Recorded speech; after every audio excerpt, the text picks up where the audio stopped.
Existe uma hierarquia na aquisição de marcas. No topo ficam os artigos de luxo. Clientes de lojas caras de Beverly Hills compram acessórios que possam refletir seu status e que, a seu ver, sejam marcantes.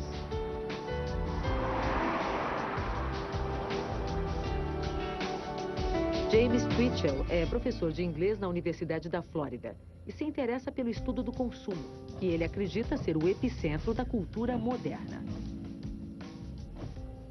The luxury item announces itself as being the end of the process of buying. That somehow when you get up near the luxury level, you're coming close to the end of choice. It's almost as if you're throwing your hands up and saying, okay, this is it, this is the end, I'm buying the best. In some ways, I can stop listening to different stories, I've arrived.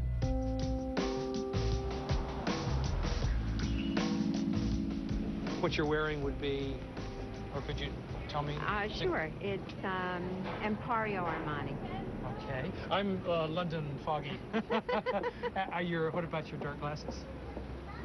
Lauren, Ralph Oh, Lauren. really? Yeah. Okay, so you are, I mean, you're the sort of modern woman shopping and having a good time. And having a good time. Right. Yeah, it's not difficult, is it? No, not at all. I know, it's hard for guys.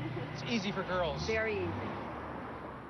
To some degree, I think somebody said you can't buy confidence. Well, I think sometimes you can. I mean, you walk into a meeting wearing a suit, and you know that you look good, and you know, feel good, and maybe nobody else even knows that, but you know that. You know, you make an impression, and right or wrong, but the right impression makes me feel good. Of course it does. And sure. That's very important to me, and I believe that, you know, a lot of times people relate to you differently, and they talk to you differently. Sure. And they listen to you differently.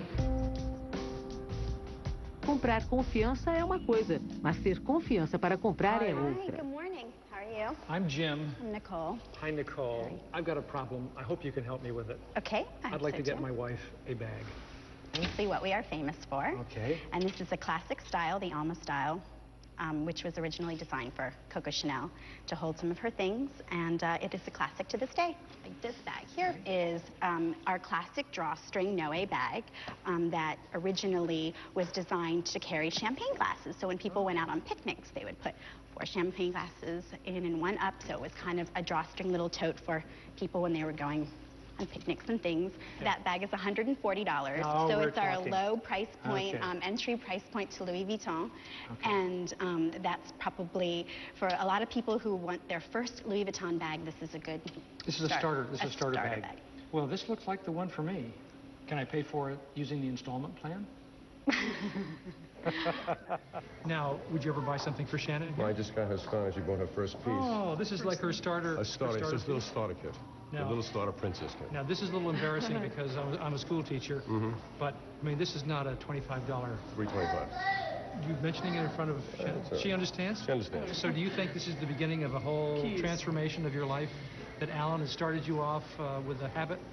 I hope not. Some people, they will strive, and this is their piece, and it makes them, they feel they've arrived.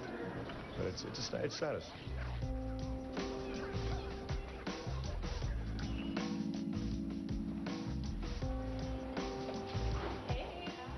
Para algumas pessoas, comprar é um prazer, um modo de vida. Essas pessoas, em geral, são mulheres. Nick Novak está procurando novas roupas. I personally love fashion. I love shopping. I mean, I don't know a woman that doesn't love shopping. My boyfriend and I actually have this argument all the time because he's always saying, you know, can't you just find something new to do? And I'm like, I read books, I do everything, but trust me, I'm not the only one. He thinks it's just me. He doesn't realize that for women, it is a religion. You know, it's funny because people sort of make fun of the fact that women go shopping. But really, I mean, fashion is a way that women express themselves. And especially when you follow one designer and you love that particular designer's clothing and they come out with something new.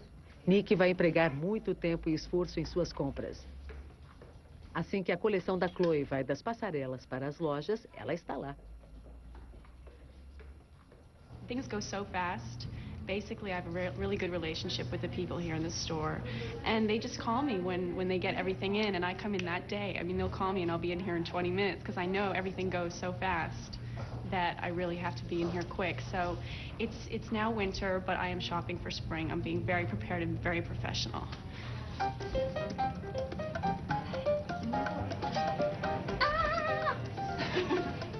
How adorable is that? It's adorable. And men find it sexy and cute too. I think they appreciate a woman that, you know, can play with fashion a little bit.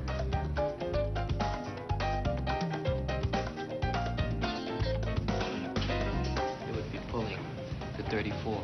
Right. So you're now telling everybody that I need a bigger size? Is that what you're doing? This is no. This size. It's tough work, I'm telling you. It's rough. Someone's got to do it. It's rough. Yeah, this is the nerve-wracking part, whether or not the credit card goes through. I've made the mistake before of buying things that I just wear once and then I never wear again. So these things I know I'm going to love and I'm going to wear them all summer. This has been really successful. This has been really exciting. Because, I mean, I love everything, but this pink outfit is just my favorite. I know it's going to be my favorite outfit of the summer. So it's, yeah, this was a fun day. Turning over the credit card. Se consumidoras como Nick são coletoras, pela teoria da evolução, os compradores do sexo masculino seriam caçadores. O psicólogo David Lewis estuda os hábitos de compra de homens na casa dos 30 anos. Women tend to be, as a generalization, much more cautious shoppers, and they will go around perhaps 5 shops before returning to the shop they first started at and buying the first thing they saw. Now, what they're doing, they're comparing quality and they're comparing price. It's a very sensible way to shop. Men tend to shop, again, as a generalization, much more like a SWAT team going in to snatch a kidnapped victim, and they'll go in there and they'll get the victim and they'll get out again as quickly as possible. And that's the way men will very often shop. Quem participa das pesquisas de David é Michael Strang, de 30 anos. What I want when I go shopping is to be able to walk into a shop, see something that I like, try it on, it fits, buy it, go home. Se David estiver certo, Michael, como muitos homens, compra de maneira muito objetiva. Michael vai usar monitores de pressão sanguínea, batimentos cardíacos e níveis do hormônio cortisol presentes na saliva. O cortisol é a forma mais precisa de quantificar o estresse. Quando produzido em excesso, ele pode ser prejudicial.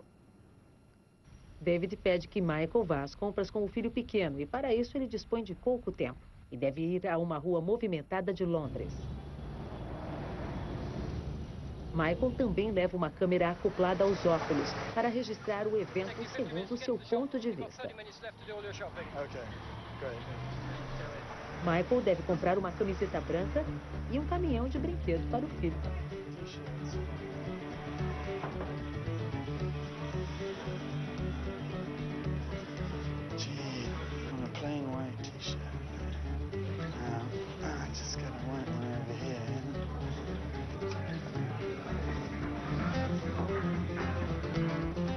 Depois de 15 minutos, a pressão de Michael já passou de 16. E a quantidade de cortisol em sua corrente sanguínea também é muito alta. O excesso de cortisol pode prejudicar o organismo, causando queda de imunidade, alergias e falta de apetite sexual. A normal, healthy young adult like Michael has probably got a resting blood pressure of about 120/80. Under the stresses of today's shopping, his systolic pressure, which is a very good reflection of how much stress he was under, actually went up very high, and at some points it was well over 150, 160. And that's quite a high blood pressure. Right, so 15 minutes to do the next shopping. Okay, great. Fine. When you're under stress of this kind, what happens is a very primitive mechanism known as the fight or flight response kicks in. So in a sense, the brain is seeing the shopping expedition as facing a saber-toothed tiger. Nice.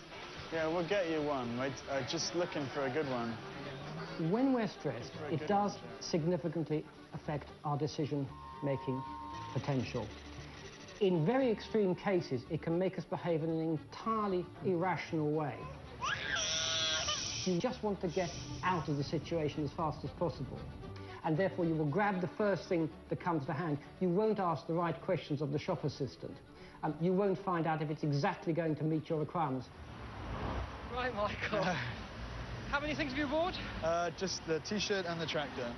O que Dave concluiu e provou com a experiência de Michael e sua pesquisa sobre estresse nas compras. In some of the examples which I've had from my research, we've had, for example, blood pressure and heart rates, the equivalent of a combat pilot flying into action or a riot policeman facing an angry mob. A conclusão é que para Michael, comprar não é apenas uma tarefa, é uma atividade de risco. Os níveis de cortisol e a pressão sanguínea continuaram altos o dia inteiro.